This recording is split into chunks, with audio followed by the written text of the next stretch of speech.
ভারতের সঙ্গে প্রতিরক্ষা চুক্তি ও বাণিজ্যিক টানাপোড়েন দুটি বিষয়কে একসঙ্গে টেনে নরেন্দ্র মোদীকে ঘিরে নতুন দাবি করলেন মার্কিন প্রেসিডেন্ট ডোনাল্ড ট্রাম্প। তার ভাষ্য, বহুদিন ঝুলে থাকা অ্যাপাচি হেলিকপ্টার সরবরাহ ও শুল্ক ইস্যুতে স্বয়ং মোদী তার সঙ্গে দেখা করতে চেয়েছিলেন।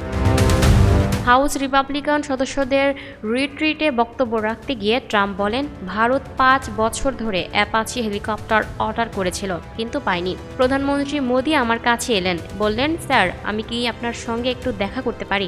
যদিও ট্রাম্পের দাবি ভারতের প্রধানমন্ত্রীর সঙ্গে তার ব্যক্তিগত সম্পর্ক খুবই ভালো। একই সঙ্গে ট্রাম্প ইঙ্গিত দেন, শুল্ক নীতিকে ঘিরে মোদী তার ওপর বিশেষ খুশি নন। তার কথায় তিনি খুব খুশি নয়, কারণ এখন তাদের অনেক শুল্ক দিতে হচ্ছে, বিশেষ করে তেল কেনার কারণে। যদিও মার্কিন প্রেসিডেন্ট বলেন, ভারত রাশিয়া থেকে তেল কেনা উল্লেখযোগ্যভাবে কমিয়েছে। শুল্ক নীতির সাফল্য নিয়েও নিজের অবস্থান স্পষ্ট করেন ট্রাম্প। তার বক্তব্য, আমরা শুল্কের মাধ্যমে ধনী হয়ে উঠছি।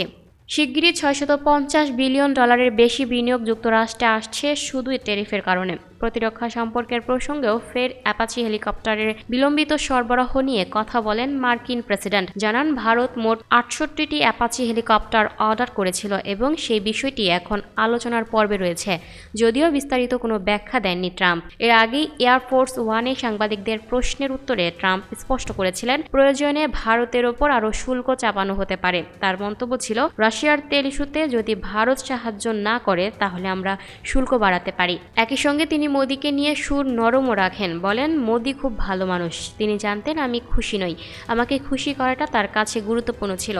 বাণিজ্যের ক্ষেত্রে আমরা খুব দ্রুতই শুল্ক বাড়াতে পারি। বর্তমানে যুক্তরাষ্ট্রের ভারতের পণ্যের ওপর 50% পর্যন্ত শুল্ক চাপিয়েছে। এর মধ্যে 25% শুল্ক সরাসরি যুক্ত ভারতের রাশিয়ার কাছ থেকে তেল কেনার সঙ্গে। ওয়াশিংটনের দাবি, মস্কোর সঙ্গে জ্বালানি বাণিজ্য বন্ধ করতে দেশগুলোর ওপর চাপ তৈরি করাই এই নীতির উদ্দেশ্য। Taki Akhtar, up to date news, Dhaka.